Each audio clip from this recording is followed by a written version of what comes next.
Live mula sa Molino, Bacoor, Cavite. Ito ang makatotohanang balita.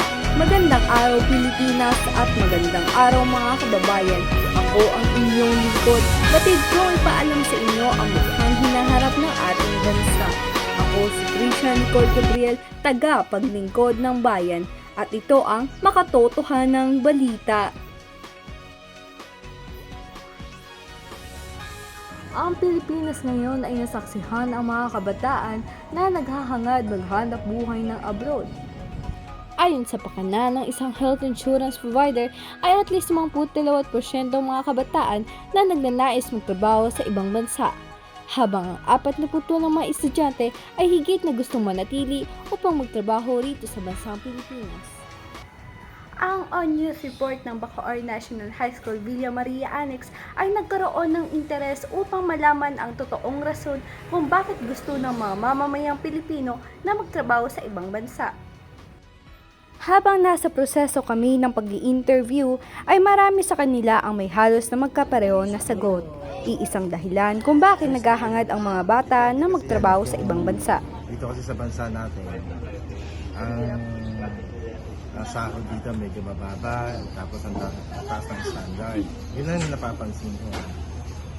Kaya yung iba talagang sumusubok sa ibang bansa dahil dun sa financial pangailangan. Ayon sa aming interview, ay choice raw naman nila kung magtatrabaho sila sa ibang bansa, sa dahilang may mas mataas na pamantayan na inuuna ang Pilipinas. To compare both, you can really notice that in abroad they pay much higher than here in the Philippines. Number two, we got treatment of employees. So after I've noticed some posts from FB and maybe news. Most of the time, employees here in the Philippines get unfair treatment, and only the rich gets prioritized. And number three, lastly, we got inflation. So let's just say if you were to stay here or work here in the Philippines longer, and then as the time goes by, the inflation goes up, but your pay isn't, then I don't think you're going to survive here in this country. So shocking how much money I could earn within those countries just by doing that. Another thing is that opportunities. Yeah. In this country, in the Philippines, there's not much opportunities that kind of suit for me.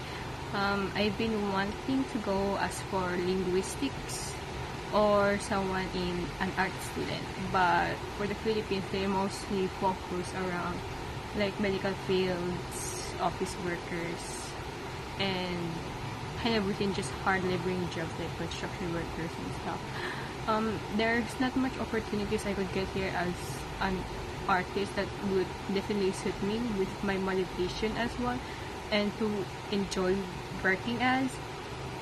And because in other countries itself, they actually do have the opportunities. They value art as much as I value the same way as them. Kaya naman, ang mga kabataan ngayong panahon ay naghahangad magtrabaho sa ibang bansa upang sa sarili nilang kalagayan at para na rin sa kanilang gustong tulungan. Subalit sa huli ay nasusunod pa rin ang kanilang mga pangarap at layunin upang kumita ng higit pa. Mula rito sa Molino, Bacoor, Cavite, nagbabalita, tanging pangkatotohanan, pagkakatiwalaan at tapat. At ito ang On News Report. Hanggang sa muli mga kababayan.